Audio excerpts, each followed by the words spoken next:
বাংলার মানুষকে বিচার করতে হবে। বাংলার মানুষ এই কান্না বারবার দেখতে চান কিনা, বাংলার মানুষকে বিচার করতে হবে।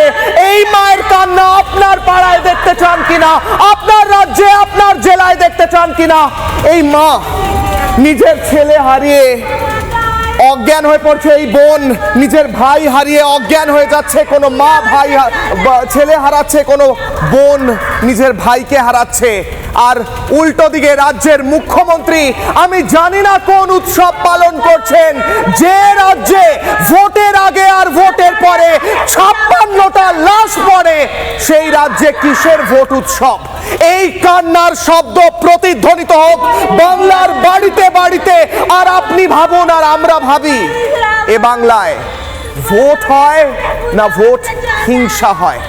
নির্বাচন কমিশনের কাছে হাত জোড় করে কিশলয়ের অগ্নিবাণ থেকে, রিপাবলিক বাংলার তরফ থেকে, আমাদের এই পশ্চিমবঙ্গবাসীর তরফ থেকে প্রার্থনা করছি, অনুরোধ করছি, এই মায়ের কান্না, এই বোনের কান্নায় বাংলার মাটিতে আর শুনতে চাই না, আর শুনতে চাই না কান্না, আর দেখতে চাই না একজন মা অথবা একজন বোন অথবা একজন ভাই অথবা একজন বাবা নিজের পুত্র হারাচ্ছে, নিজের পরিজন হারাচ্ছে।